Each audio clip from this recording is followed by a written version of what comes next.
ગુજરાતી વાર્તા જંગલી ડાકણ। ઉર્મિલા નામની એક ખૂબ જ ચબરાક અને હિંમતવાન સ્ત્રી હતી। તેનો પતિ સહદેવ કઠિયારો હતો। તે રોજ જંગલમાં જઈને લાકડા કાપી લાવતો। ઉર્મિલા અને સહદેવ જંગલના છેડે જ રહેતા હતા। તેમને 2 બાળકો હતા। આખું કુટુંબ સંતોષી હતું, તેથી જ સુખી હતું। જંગલમાં એક ડાકણ રહેતી હતી। તે માનવભક્ષી હતી। જીવતા માણસોને પણ તે ખાઈ જતી। બધા તેનાથી કંટાળી ગયા હતા। એ ડાકણ પાસે એવી શક્તિ હતી કે તે ગમે તે સ્વરૂપ ધારણ કરી શકતી। તે કયા સ્વરૂપે આવીને ત્રાટકશે તે કોઈને ખ્યાલ ન આવતો। જંગલની આસપાસ રહેતા બધા જ લોકો પ્રભુને પ્રાર્થના કરતા કે એ ડાકણનો પોતે શિકાર ન બને। એક દિવસ ડાકણે ઉર્મિલાને એના બંને બાળકો સાથે બહાર જતી જોઈ। ડાકણે નક્કી કર્યું કે એ જ રાત્રે બંને બાળકોને ખાઈ જવા। તેથી તેણે એક યુક્તિ વિચારી। સહદેવ બીજે દિવસે સવારે જ્યારે જંગલમાં લાકડા કાપવા ગયો ત્યારે ડાકણે એક અત્યંત સુંદર લાલ રંગના વાંસના ઝાડ જેવો વેશ ધારણ કર્યો। સહદેવે એ સુંદર રંગનો વાંસ કાપવાનું નક્કી કર્યું। એ વાંસના બજારમાં ઘણા રૂપિયા મળે તેમ હતું। સહદેવ એ જાદુઈ વાંસ તરફ ચાલવા લાગ્યો। વાંસનું ઝાડ તો જંગલમાં અંદરને અંદર જતું ગયું। છેવટે સહદેવ ભૂલો પડ્યો। રાત પડી ગઈ। ઉર્મિલા પોતાના પતિની રાહ જોઈને બેસી રહી હતી।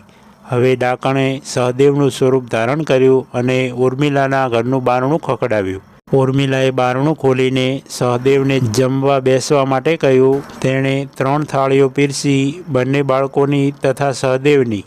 જ્યારે બાળકોએ જમવાનું પૂરું કર્યું ત્યારે બંને ઊંઘવા ગયા। તે વખતે ઉર્મિલાની નજર પોતાના પતિ સામે ગઈ। તેના પગ ઊંધા હતા।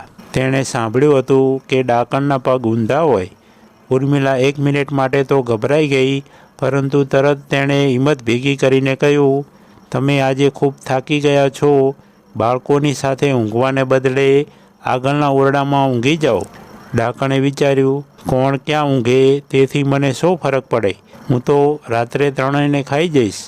ડાકણ ઊંઘી ગઈ। ઉર્મિલા તરત જ ઊભી થઈ ગઈ। તેણે બંને બાળકોને ઉઠાવી લીધા। તેમણે માળિયામાં ચડાવી દીધા।